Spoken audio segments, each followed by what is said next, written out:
கமல் வந்து உண்மையை பேசினார். ஆமாம், நானும் சொல்கிறேன், கமல் உண்மையை தான் பேசினார். அந்த உண்மை வந்து பேசும்போது யாருக்காவது வலிக்கும்னு சொன்னால் அந்த உண்மையை பேசாமல் இருக்கிறது நல்லது. ஜெயராம் வந்து ஒரு படத்தில் வந்து தமிழச்சிகள்னு ஏதோ ஒரு வார்த்தையை சொல்லிட்டார்.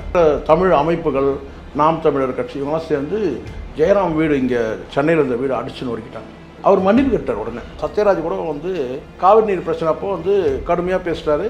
பாகுபலி படம் வந்து ரிலீஸ் ஆகும்போது அதை படம் ரிலீஸ் ஆக விட மாட்டேன்ட்டார். வேறு வழி இல்லாமல் மன்னிப்பு கேட்டார். குறைஞ்சபட்சம் நீங்கள் ஒரு வருத்தம் தெரிவிக்கலாம்.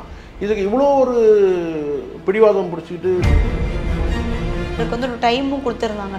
இந்த ஒரு நேரத்துக்குள்ள கமல்ஹாசன் அவர்கள் கண்டிப்பா மன்னிப்பு கேட்க மாட்டேன்னு சொல்லி அவர் லெட்டரும் வந்து லெட்டர் கொடுத்தாரு. நான் சரியாக தான் பேசினேன், நீங்கள் தான் தப்பாக புரிஞ்சுக்கிட்டீங்க, நான் வந்து சகோதரன் தான். அது எப்படி நீதிபதியே கேட்டிருந்தாங்க, அதில் மன்னிப்புன்ற ஒரு வார்த்தை இல்லை அப்படின்னும் போது அப்போ இவர் என்ன சொல்கிறாரு, நாங்கள் ரிலீஸ் ஸ்டேஜை தள்ளி வைக்கிறோம்னு சொல்கிறாரு. நான் நினைக்கிறேன் ஒரு நாள் 2 நாள் லாபம் நஷ்டத்தை விட, அப்போ நீங்கள் நஷ்டத்தை பற்றி கவலைப்படலாம். நீங்கள் கோர்ட்டுக்கே போயிருக்கூடாது. படம் ரிலீஸ் ஆக விட மாட்டீங்களா? சார் ரைட் போ அப்படின்னு போயிடலாம். ஏன் கோர்ட்டுக்கு போகிறீங்க? அப்போ நீதிமன்றம் என்ன சொல்லுது? நீங்கள் மொழி ஆய்வாளரான்னு கேட்குது. ஏன் உங்களுக்கு என்ன ஈகோ தடுக்குதான்னு கேட்குது. அப்போ அதுக்கெல்லாம் பதில் இல்லைல்ல உங்கள்கிட்ட. இப்போ இந்த ஜனநாயகன் படம் ரிலீஸ் ஆகிறதுக்கும் சில பிரச்சனைகள் இருக்கும் அப்படின்னு அப்படிதாம்மா இது கொண்டு போவாங்க. இப்போ எங்கள் படத்தை நீங்கள் பண்ணிட்டீங்கல்ல, உங்கள் படத்தை நீங்கள். ஃப்ரைடே ஃபேக்ட்ஸ் நேயர்களுக்கு வணக்கம். இன்னைக்கு நம்ம கூட வந்து ஜேர்னலிஸ்ட் சேகுவரா ஜெய்சங்கர் இருக்காரு. வணக்கம் சார். வணக்கம். ஸோ கமல்ஹாசன் பேசின அந்த ஒரு விஷயம், அந்த மொழி பிரச்சனை வந்து இன்னும் வந்து போயிட்டுருக்கு. இப்போது கர்நாடகாவில் கோர்ட்டில் வந்து அந்த கேஸ் வந்து போயிட்டுருக்கு. என்ன விவரம் சார் அந்த கேஸ்? அப்படியே கமல் பேசுறது உண்மைதான். ஆனால் அதை வந்து எங்கே பேசுகிறோன்னு ஒன்று இருக்குல்ல, எப்படி பேசுகிறோன்னு ஒன்று இருக்குது. இதை பல பேர் புரிஞ்சிக்கல. கமல் வந்து உண்மையை பேசினார். ஆமாம், நானும் சொல்கிறேன், கமல் உண்மையை தான் பேசினார். ஆனால் அந்த உண்மை வந்து பேசும்போது யாருக்காவது வலிக்கும்னு சொன்னால் அந்த உண்மையை பேசாமல் இருக்கிறது நல்லது. ஒருத்தருக்கு மன காயப்படுற மாதிரி இருக்குன்னா அதை எதுக்கு நாம் பேசணும்? நீங்கள் ஒரு சினிமா நிகழ்ச்சியில் நீங்கள் கூப்பிட்டு உட்கார வச்சு அந்த சினிமா நிகழ்ச்சினா தக் லைஃபே ஆங்கிலத்தில் உள்ள பேர், தமிழ் பெயர் கிடையாது, தமிழ் மொழி கிடையாது. அப்போது தக் லைஃப்ன்ற வந்து ஒரு படத்தில் வந்து நீங்கள் வந்து பேசும்போது கர்நாடகாவிலேருந்து ஒரு முக்கியமான விருந்தினர் வந்திருக்கார், நம்ம கெஸ்ட்டு வந்திருக்கிறார் அவர், சரிங்களா, சிவராஜ்குமார். அவர்கிட்ட அவர் முன்னாடி நீங்கள் பேசும்போது நேரடியாகவே, பொதுவாக கூட பேசவே இல்லை, நேரடியாக சொல்கிறார். அதுதான் ரொம்ப ரொம்ப முக்கியமானதுங்க. பல பேர் புரிஞ்சிக்க மாட்டாங்க. அவர் என்ன சொல்கிறாருன்னா, சிவராஜ்குமாரை முன்னாடி உட்கார வச்சு தமிழ் மொழி தான் வந்து மூத்த மொழி, அதை சிறப்பை சொல்லிவிட்டு அதிலேருந்து வந்தது தான் உங்கள் பாஷை அப்படின்னு சொல்கிறது எப்படி இருக்குது? இங்கே எல்லாத்துக்கும் ஒரு சிறப்பு இருக்குது. இப்போ தமிழ் மொழிக்கு சில சிறப்புகள் இருக்குன்னா கர்நாடக மொழிக்கும் சிறப்பு இருக்குது.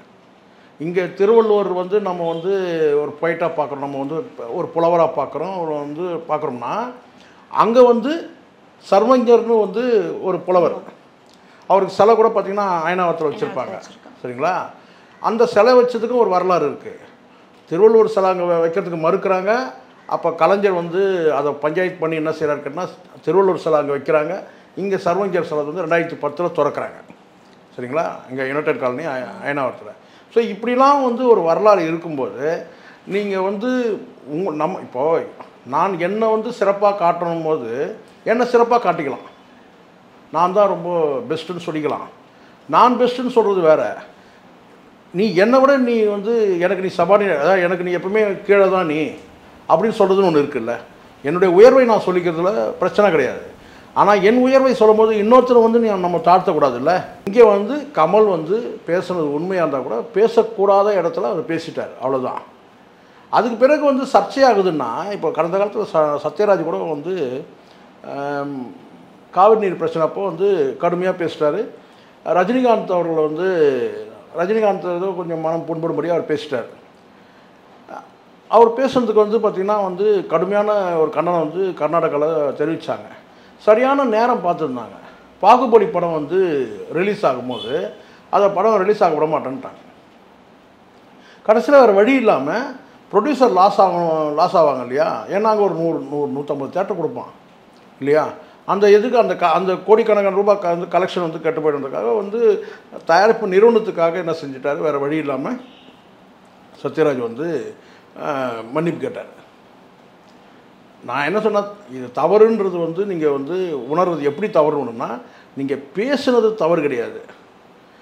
தவறான இடத்துல நீங்கள் அந்த கருத்தை சொல்லும் போது அவங்க மனசு காயப்படுத்துச்சுன்னா அதுக்காக நீங்கள் வந்து கேட்டால் நீங்கள் குறைஞ்சபட்சம் நீங்கள் ஒரு வருத்தம் தெரிவிக்கலாம். இதுக்கு இவ்வளோ ஒரு பிடிவாதம் பிடிச்சிக்கிட்டு நீதிமன்றம் போக வேண்டிய அவசியம்லாம் கிடையாது. இப்போ நீங்கள் சொன்ன வார்த்தையே நீங்கள் என்ன சொல்கிறீங்கன்னா தவறாக புரிஞ்சுக்கிட்டீங்கன்றீங்கல்ல. இங்கே தவறாக புரிஞ்சுக்கிறதுக்கு என்ன இருக்குது? நீங்கள் தான் நேரடியாக தானே ஒரு லைன் தானே. தமிழ் மொழி மூத்த மொழி, அதுலேருந்து பிறந்தது தான் வந்து கர்நாடக மொழின்னு சொல்கிறீங்க. நீங்கள் சொல்கிறது உண்மை தான். சான்ஸ்கிரிட்டை பிரிச்சுட்டா அது வந்து தமிழ் தான். அது மலையாளமாக இருக்கட்டும், தெலுங்காக இருக்கட்டும், கன்னடமாக இருக்கட்டும். அப்போ நீங்கள் வந்து இந்த இடத்துல நீங்கள் இதை சொல்கிறீங்கன்னா இப்போ அடுத்த கேள்விகள் வருது. இதை நீங்கள் வந்து தெலுங்கில் சொல்லுவீங்களா, தெலுங்கு மொழியை சொல்லுவீங்களா, மலையாள மொழியை சொல்லுவீங்களான்னு அடுத்தடுத்து கேள்விகள் வருது. அங்கே ஒரு நம்ம வீட்டுக்கு ஒரு கெஸ்ட்டு வந்திருக்கிறாங்க. அந்த கெஸ்ட்டுக்கு சாப்பாடு எல்லாத்தையும் போட்டுட்டு அதுக்கப்புறம் வந்து பார்த்தீங்கன்னா நீங்கள் எனக்கு கீழே தான், நீங்கள் உங்களோட நான் ரொம்ப உயர்ந்தவங்க அப்படி சொல்ல முடியுமா? நம்ம தான் சாப்பாடு போடுறோம், நம்ம தான் கெஸ்ட்டை விருந்தாளி வர வைக்கிறோம், அவங்களுக்கு தேவையான செஞ்சுட்டு அதுக்கப்புறம் வந்து சாப்பாடெல்லாம் போட்டு சாப்பிட்றதுக்கு ஒரு ஸ்டெப்பு முன்னாடின்னு கேட்டால் கொஞ்சம் இருங்க, நீங்கள் எங்களுக்கு வந்து கீழானவர் தான் நீங்கள் அப்படின்னு சொன்னால் எப்படி இருக்கும்? அது அவமரியாதைப்படுத்துறது தானே. ஏதோ ஒரு வகையில் நீங்கள் அவமரியாதைப்படுத்துவீங்கன்னு வச்சுங்களேன், அது தப்பு தானே. நிறைய விஷயங்கள் அந்த ஸ்டேஜில் சொல்லியிருந்தாரு. அவருடைய அப்பா வந்து எனக்கு ஒரு அப்பா தான், எனக்கு ஒரு அண்ணா. இதுதான் நான் விருந்துன்னு சொன்னல, நான் விருந்துன்னு சொன்னல, அது இதுதான். நீங்கள் நான் விருந்துன்னு சொன்னேன் பார்த்தீங்களா, அது இதுதான். கமல் பேசுனது தான். உங்கள் அப்பா எனக்கு வந்து பார்த்தீங்கன்னா அப்பா மாதிரி, என் படத்துக்கு வந்து அவர் தான் வந்து தொடங்கி வச்சுறாரு. இதெல்லாம் கரெக்டு, அவர் சொன்னதெல்லாம் கரெக்டு. இது எல்லாமே வந்து சிவராஜ்குமாருக்கு நீங்கள் சொன்னதெல்லாம் கரெக்டு. கடைசியாக என்ன சொல்கிறீங்கன்னா, நீ பேசுகிற மொழி இருக்குல்ல, அது என் மொழியிலேருந்து வந்தது தான். இங்கே சிக்கலே என்ன தெரியுமாம்மா, அந்த டோன் அண்ட் டெனர் தான். நீங்கள் சொல்லக்கூடிய அந்த லாங்குவேஜை நீங்கள் பாருங்கள். அவரே இப்போ வந்து மன்னிப்பு கேட்கவே மாட்டார். ஈகோ தான் காரணம், வேற ஒரு காரணம் கிடையாது. ஈகோ தான் காரணம். இப்போ அடுத்த கேள்விக்காவது உங்கள்கிட்ட பாருங்கள், நியாயமாக நேர்மையாக பேசணும். உங்கள்கிட்ட கேட்குற கேள்விக்கு அரசியல்வாதிகள் கேள்வி கேட்டால் அவங்க என்ன சொல்கிறீங்க, அவர் சித்தராமையா எதிர்ப்பு தெரிவிக்கிறது. அரசியல்வாதிகளுக்கு வந்து படிப்பறிவு கிடையாது, அவங்களுக்கு புரியாதுன்னு நீங்கள் சொல்கிறீங்க, அவங்களுக்கு இதை பற்றி தெரியாதுன்னு சொல்கிறீங்க. அப்போ நீங்கள் அவரையும் சேர்த்து தான் அவர் அந்த ஸ்டேஜில் சொல்லியிருந்தாரு சார். என்னையே சேர்த்து தான் நான் சொல்கிறேன். நான் உங்களே சேர்த்து சொன்னாலும் சரி. இப்போ நீங்கள் சொல்ல முடியுமா, ஒருத்தர் திட்டம் போது திட்டிட்டு உங்களை மட்டும் திட்டல என்னையும் தான் சேர்த்து திட்டிக்கிறேன்னு சொல்ல முடியுமா? உங்களை திட்டிட்டு என்னையும் சேர்த்து திட்டிக்கிறேன் அப்படின்னு சொல்ல முடியுமா? நீங்கள் பேசணுங்கன்னா அரசியல்வாதிகள் வந்து அவங்களுக்கு தெரியாதுன்றீங்க. அப்போ நீங்கள் பேசுறது தப்பு தானே. அப்போ உங்களுக்கும் தெரியாதான பொருள். உங்களுக்கு தெரியும், ஏற்கனவே பல பிரச்சனை நடந்திருக்காங்க கர்நாடகாவில். கடந்த காலத்தில் பஸ்ஸை கொளுத்தின கதைலாம் இருக்குது. ஒரு பெரிய ட்ராவல்ஸ் நிறுவனத்தில் 50-60 வண்டியை கொளுத்தின கதைலாம் இருக்குது. போகிற டிரைவர்களை மடக்கி அடித்த கதைலாம் இருக்குது. அப்போ உங்கள் சேஃப்டி கருது நீங்கள் இங்கே சேஃபாக உட்காந்துக்கிட்டு ஒரு ஸ்டேஜில் வந்து நீங்கள் இப்படி பேசிட்டீங்கன்னா, அங்கே ஏன் பேசுகிறேன்னு கேட்டால் அது உங்கள் சேஃப்டினா. அப்போது நீங்கள் இப்படி பேசிட்டீங்களே, இப்போ கோர்ட்டும் கேட்குது. இது உணர்வு ரீதியாக ஒருத்தரை காயப்படுத்துறது. இப்போ நீங்கள் பேசிட்டீங்க, அங்கே உள்ள மக்களுக்கு ஏதாவது சிக்கல்னு வச்சுங்க, யார் வந்து கமல் பாதுகாப்பாரா? தக் லைஃப்ல வர ஹீரோவா கமல்? நேராக போய் அங்கே இருக்கிற மக்களை வந்து பார்த்தீங்கன்னா அப்படியே அங்கே இருக்க தமிழர்களுக்கும் ஆபத்து வரும். ஆபத்து, ஆமாம், சிக்கல் தானே. நீங்கள் உணர்வுபூர்வமாக ஒரு விஷயத்தை வந்து நீங்கள் பேசுனீங்கன்னா, உங்களுக்கு ஒரு விஷயம் தெரியுமாம்மா, ஜெயராம் வந்து ஒரு படத்தில் வந்து தமிழச்சிகள்னு ஏதோ ஒரு வார்த்தையை சொல்லிட்டார். அதாவது தமிழ் பெண்களை வந்து மலையாளத்தில் ஒரு படத்தில் நடிச்சிருக்கும் போது அதில் ஒரு வசனம் ஏதோ ஒன்று மேடையிலையோ இல்லை சினிமா வசனமோ ஒன்று தமிழச்சிகள்னு உச்சரிச்சார். அப்போ தமிழ் பெண்களை வந்து கேவலமாக பேசுகிற மாதிரி அப்படி சொல்லிட்டார். அவர் வந்து ஒரு காமெடியாக அவர் பேசும்போது ஏ தமிழச்சி அப்படின்ற மாதிரி வந்து, இப்போ நம்ம சொல்கிறோம்ல வந்து ஒரு மொழியை வச்சு சொல்கிறாங்க இல்லையா, இப்போ இங்கே இருக்கிறவங்க சொல்லுவாங்க கேரளா வந்து பெண்குட்டி அப்படின்ற மாதிரி சொல்கிறாங்க இல்லையா, அந்த மாதிரி அவர் ஏதோ தமிழச்சின்ற ஒரு வார்த்தையை சொல்லிட்டார். பெண்குட்டின்ற மாதிரி அது மாதிரி ஏதோ ஒன்று சொல்லிட்டார். அவர் சொன்னதுக்கு நல்லா ஞாபகம் இருக்குது. அப்போது இங்கே இருக்கிற தமிழ் அமைப்புகள், நாம் தமிழர் கட்சி இவங்களாம் சேர்ந்து ஜெயராம் வீடு, இங்கே சென்னையில் இருந்த வீடு அடிச்சுன்னு ஒருக்கிட்டாங்க. ஜெயராம் அழுதார் தெரியுமா? இந்த வரலாறுலாம் மறந்துருப்பாங்க, நான் ஞாபகப்படுத்தி விடுறேன். ஏன் அழுதாருன்னு கேட்டிங்கன்னா, ஐயோ வீட்டை உடைச்சிட்டாங்களேன்னு அழலை. அவர் வந்து கிஃப்ட் வாங்கியிருக்காருல, அவார்ட்லாம் வாங்கியிருக்காருல, நிறைய அதெல்லாம் அடிச்சு நொறுக்கிட்டாங்க. நிறைய அவார்டு. ஏன்னா வீடு இஷ்டா கூட வீடு கட்டிடலாம், ஆனால் அவர் அவார்டு வாங்கியிருக்காருல நிறைய, இந்த கிளாஸில் இந்த மாதிரி நிறைய பொருட்களில் வாங்கியிருக்காரு. அதெல்லாம் வீட்டு உள்ள வந்து அடித்து நொறுக்கிட்டாங்க. அது நடந்தது. ஆனால் அதுக்கு அவர் பெருசாக போய் வழக்கு கோர்ட்டு கிட்டு எதுக்கும் போகவே இல்லை. அவர் மன்னிப்பு கேட்டார் உடனே. இது நடந்ததுமா? அதிக நாட்கள்லாம் இருக்காது, ஒரு 10 வருஷம் இருக்கும். ஜெயராம் மன்னிப்பு கேட்டார், சத்யராஜ் பேசுறதுக்கு மன்னிப்பு கேட்டார். இது மாதிரி ஒரு உணர்வு ரீதியாக ஒரு விஷயத்தை பேசிட்டாங்கன்னா மன்னிப்பு கேட்டதில் ஒன்றும் தப்பு கிடையாது. ஏன்னா இந்த ஒரு விஷயத்தை வந்து வழக்காக இப்போ எடுத்துகிட்டு போயிட்டு அவருக்கு வந்து ஒரு டைமும் கொடுத்துருந்தாங்க. இந்த ஒரு நேரத்துக்குள்ளே கமல்ஹாசன் அவர்கள் கண்டிப்பாக மன்னிப்பு கேட்கணும். மன்னிப்பு கேட்க மாட்டேன்னு சொல்லி அவர் லெட்டரும் வந்து லெட்டர் கொடுத்தாரு. அந்த லெட்டர் வந்து பார்த்தீங்கன்னா வந்து மன்னிப்புன்ற வார்த்தை இல்லை, நீங்கள் தவறாக புரிஞ்சிருக்கீங்கன்னு வந்து ப்ளேம் பண்ணுறாரு. அதாவது என்ன சொல்கிறாருன்னா, லெட்டரில் நான் படித்தது, அந்த லெட்டரில் நான் சரியாக தான் பேசினேன், நீங்கள் தான் தப்பாக புரிஞ்சுக்கிட்டீங்க, நான் வந்து சகோதரன் தான். அது எப்படி கன்னத்தில் ஓங்கி அடிச்சுட்டு அதுக்கப்புறம் நீ என் சகோதரன் தான் சொல்கிற மாதிரில நீதிபதியே கேட்டிருந்தாங்க. அதில் மன்னிப்புன்ற ஒரு மன்னிப்பு வார்த்தை இல்லை அப்படின்னும் போது அப்போ இவர் என்ன சொல்கிறாரு, நாங்கள் ரிலீஸ் டேட்டை தள்ளி வைக்கிறோன்னு சொல்லிட்டாரு. நான் நினைக்கிறேன் ஒரு நாள் 2 நாள் யாராவது பேசி கீசி நீங்கள் மன்னிப்பு கேட்டுருங்கன்னு கூட சொல்கிறதுக்கு வாய்ப்பு இருக்குது. நாளைக்கு ஒரு காலம் கூட அவகாசம் எடுத்திருப்பாங்க ஒரு வேளை. அப்படின்னா உங்களுக்கு இன்னும் 2 நாள் இருக்குது இல்லையா? ஸோ அதனால் வந்து ஒரு நாள் நாளைக்கு கூட கேட்கலாம். மன்னிப்பு கேட்டால் உடனே நாளைக்கு நீங்கள் நைட்டு யோசனை பண்ணிவிட்டு கேட்கலாமா வேணாமா கேட்கலாமா, ஏன்னா இப்போதைக்கு தள்ளி வைக்கிறேன்னு சொல்லியிருக்கிறாங்க. இல்லை வந்து ரிலீஸ் தேதி தள்ளி வைக்கிறேன்னா ஒரு 2 நாள் கழிச்சு கூட ரிலீஸ் ஆகலாம் ஒரு வேளை. அப்படி கூட பண்ணுறதுக்கான வாய்ப்பு. ஏன்னா ஆன் டேல ரிலீஸ் ஆனால் தான் அந்த படத்துக்கான கலெக்ஷன் அது கரெக்டு. ஆனால் 5ஆம் தேதி ரிலீஸ் ஆகணும். அப்படி இல்லைன்னா அந்த பார்டரில் இருக்கிறவங்க தருமபுரி, கிருஷ்ணகிரி, ஒசூர் இங்கே இருக்கிற தியேட்டரில் வந்து படம் பார்த்துட்டு போயிடுவாங்க கொஞ்சம் மக்கள். இன்டீரியராக இருக்கிற மக்கள் வந்து பார்க்குறதுக்கு கஷ்டம். எல்லோரும் வந்து பார்க்குறாங்கன்னு சொல்ல முடியாது. கர்நாடகா வந்து படத்தை பார்க்கணுன்னு நினைக்கிறவங்க வருவாங்க. பெரும்பாலும் அங்கே உள்ள மக்கள் வந்து சினிமாவுக்கு அடிமை கிடையாது. இங்கே பெரும்பாலும் வந்து கேட்டால் வந்து சினிமாவுக்கு வந்து அடிமையான மக்கள் வந்து கேட்டால் வந்து கேரளாலையும் கிடையாது, கர்நாடகாலையும் கிடையாது. தெலுங்கு ஆந்திராவிலும் இங்கே தமிழ் சினிமாலையும் வந்து சினிமாவுக்கு அடிமையானவங்க இருக்கிறாங்க, இல்லை நடிகர்களுக்கு அடிமையானவங்களாம் இருக்கிறாங்க. ஸோ அப்படி பார்க்கும்போது கேட்டால் வந்து அந்தளவுக்குலாம் அந்த மக்கள் வந்து ஓசூர் வந்து கிருஷ்ணகிரிலாம் வந்து பார்க்குற அளவுக்கு மக்கள் கிடையாது. அங்கே ரிலீஸ் ஆனால் பார்ப்பாங்க ஒரு வேளை. அதுவும் நான் நினைக்கிறேன் ஒரு வேளை, ஒரு யூகமாக தான் நான் சொல்கிறேன், என்னுடைய எண்ணம் அது கிடையாது. என்ன தான் தியேட்டரில் நீங்கள் ரிலீஸ் பண்ணலான்னு சொன்னால் கூட அங்கே இருக்கிற மக்கள் வந்து போக மாட்டாங்கன்னு நான் நினைக்கிறேன். ஏன்னா அந்த மாதிரி ஒரு உணர்வு ரீதியான மக்கள், அது வந்து ரொம்ப சென்சிட்டிவான மக்கள். அங்கே ஏற்கனவே பல பிரச்சனைகள் நடந்துருக்கு. காவிரி நீர் பிரச்சனையாக இருக்கட்டும், அல்லது வேறு எந்த பிரச்சனையாக இருந்தாலும் அவங்கக்கிட்ட இருக்கிற அந்த ஒற்றுமை வந்து இங்கே தமிழ்நாட்டில் கிடையாது. அதுக்கு காரணம் கேட்டால் உணர்வாளர்கள் இல்லைன்றது பொருள் கிடையாது. இங்கே எல்லாத்தையும் பகுத்து பார்ப்பாங்க. தமிழ்நாட்டு மக்கள் வந்து பகுத்தறிவாளிகள், பகுத்து பார்ப்பாங்க எது சரி எது தப்புன்னு சொல்லிட்டு. அதுக்காக உணர்வே இல்லாத மக்கள்னு சொல்கிறோம். அங்கே அப்படி கிடையாது, எதையும் பகுத்துலாம் பார்க்க மாட்டாங்க. எல்லாமே உணர்வுபூர்வமாக பார்க்குற மக்கள் கன்னட மக்கள். ஸோ இவ்வளோ இந்த டிஃப்ரென்ஸ் இருக்குது. அதனால் நான் நினைக்கிறேன் வந்து பெரும்பாலும் அப்படியே ரிலீஸ் ஆனாலும் கூட அந்த மக்கள் அந்த படத்தை புறக்கணிப்பாங்க. அப்படி தான் இருக்கும். இல்லை தேவையற்ற சில சச்சரவுகள் நடக்கும். இப்போது நீங்கள் வியாபாரம் பண்ணுறதுக்கு அங்கே இருக்கிற போலீஸ் வந்து ஃபுல்லாக ஒரு தியேட்டர்லேயும் போயிட்டு ஒருத்தர் பக்கத்தில் உட்கார முடியும், ஒரு தியேட்டர் முன்னாடி போலீஸை போட முடியும். பாதுகாப்பு வேணும்னு சொல்லி அவர் மென்ஷன். அதுதான் நீங்கள் ஏன் சார், நான் என்ன கேட்குறேன்னா இந்த இடத்துல ஒரு விஷயம் கிளியராக புரியும். நீங்கள் எதுக்கு சார் இப்போ இந்த பிரச்சனையை பேசணும்? சம்மந்தமே இல்லை. நீங்கள் கடந்த காலத்தில் வந்து நீங்கள் டிவியை உடைச்சிங்க, நல்லா இருக்க டிவியெல்லாம் உடைச்சிங்க, டார்ச் லைட்டை உடைச்சிங்க, எல்லாம் பண்ணிங்க. இப்போ அதிலே நீங்கள் உங்களால் நிற்க முடியல. அதே திமுகவோட நீங்கள் கூட்டணிக்கு போயிட்டீங்க, ஒரு சீட்டு எம்பி சீட்டும் வாங்கிட்டீங்க. இது உங்கள் ப்ரொஃபஷனல் முழுக்க முழுக்க வந்து அங்கே வந்து சேவையெல்லாம் கிடையாது, சர்வீஸ்லாம் கிடையாது. அதுவும் நீங்கள் அரசியலே நீங்கள் ப்ரொஃபஷனல் ஆக்கிட்டீங்க. இதுதானே உண்மை. அது உங்கள் ப்ரொஃபஷனல் ஆகிடுச்சு பொலிட்டிக்கலு. அதை தாண்டி இப்போ உங்களுடைய ப்ரொஃபஷனல் நீங்கள் இதை பார்ப்பீங்களா? இதை விட்டுட்டு இந்த இடத்துல தேவையில்லாமல் நீங்கள் சர்ச்சை என்ன மொழி அவ்வளோ மொழி மேலே உங்களுக்கு பற்று இருந்தால் தக்லைஃப் பேர் வைக்கலாமா சொல்லுங்கள்? அவ்வளோ நீங்கள் மொழி பற்றாளர்னா தக்லைஃப் பேரை மாற்றுங்க. எவ்வளோ தமிழில் இல்லாத பேரா? வெறும் ஏதாவது ஒரு பேர் சிம்புன்னு போடுங்க. வெறும் சிம்புன்னு போட்டாலே கூட படம் போயிடும். சிம்பு பேரை போடுங்க.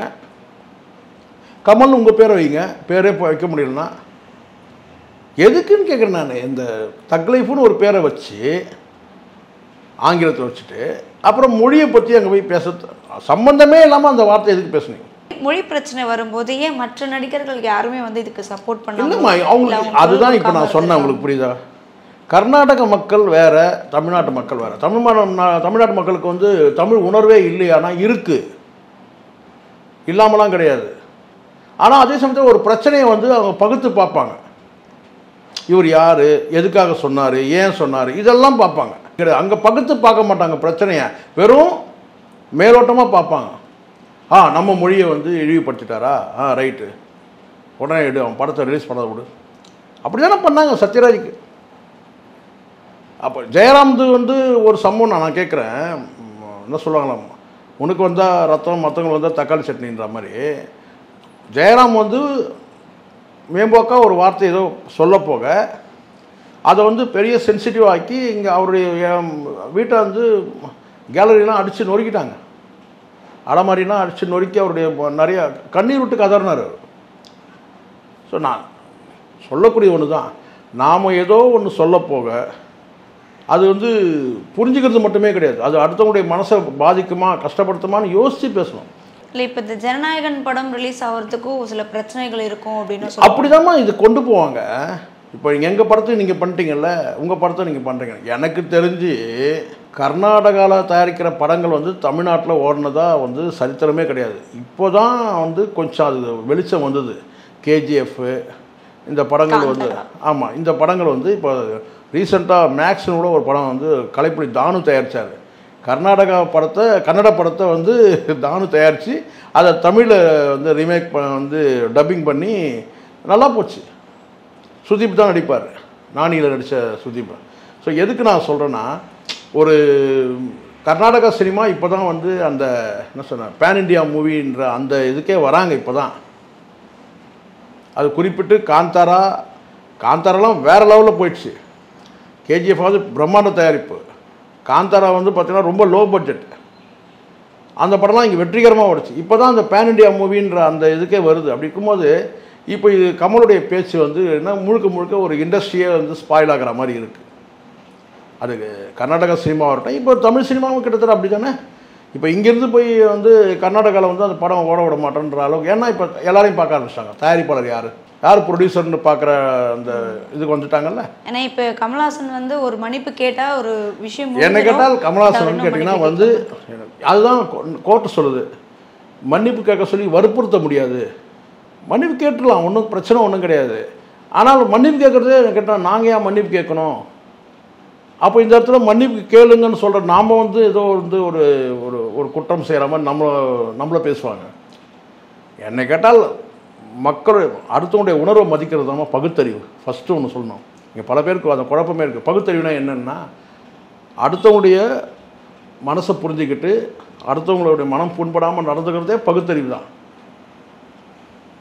இங்கே நான் சாமி கும்பிட மாட்டேன், எனக்கு வந்து இறை நம்பிக்கை எனக்கு இல்லை. ஆனால் வீட்டில் ஒய்ஃபோட வந்து கோயிலுக்கு போகிறேன், அவன் கொண்டு வந்து விபூதி அடிச்சு விட்றாங்க பட்டையாக. உடனே என்ன கேட்குறான், அவனு கேட்டால் என்ன சார் நீங்கள் சாமி கும்பிட மாட்டீங்க, வந்து விபூதி வச்சு வரீங்க. இருங்க பொண்டாட்டி வச்சு விட்டாங்க, கொஞ்சம் நேரம் போனால் ஒரு 1 ஹவர் 2 ஹவர் போனால் தானாக அது போயிட போகுது, அப்படியே இருக்க போகுது. ஏன் அதை துடைக்கணும்? அது எதுக்கு துடைக்கணும்? துடைச்சா அவங்க மனசு கஷ்டப்படும்ல. அவங்க நம்பிக்கை வைக்கிறாங்க. ஒருத்தருடைய நம்பிக்கையை மதிக்கிறது அதுவும் கூட ஒரு பகுத்தறிவு தான். ஸோ கமல் பொறுத்த வரைக்கும் மன்னிப்பு கேட்குறது தான். மன்னிப்பு கேட்டு இந்த பிரச்சனையை ஸ்மூத்தாக முடிச்சுக்கலாம்.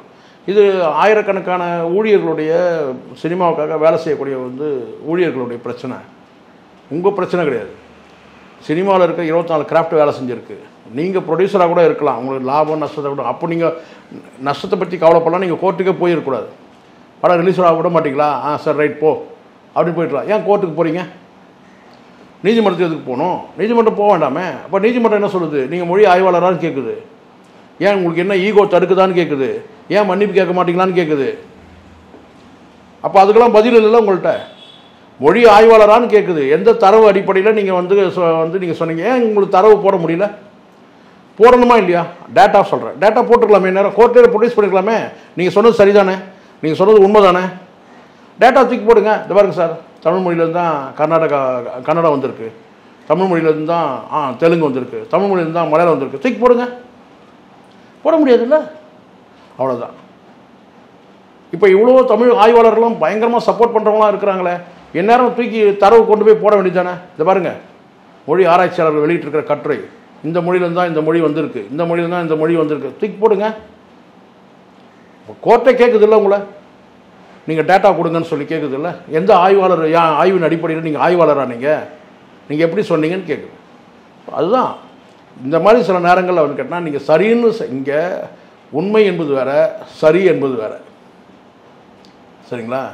அதனால் அதை முதல்ல புரிஞ்சுக்கணும். அது புரியாமல் நீங்கள் போகிற போக்கில் நீங்கள் பேசிட்டீங்க அங்கே கைத்தட்டல் வாங்குறதுக்காக, இப்போ சிக்கலாகுது. அவ்வளோதான். கண்டிப்பாக சார். ஏன்னா கமல் அவர்கள் மன்னிப்பு கேட்டால் இந்த பிரச்சனைகள் சால்வ் ஆகும். ஸோ கண்டிப்பாக பார்ப்போம், பொறுத்திருந்து என்ன நடக்குது அப்படின்றத பார்ப்போம். இவ்வளோ நேரம் நிறைய விஷயங்களை ஷேர் பண்ணதுக்கு ரொம்ப நன்றி சார். நன்றிம்மா.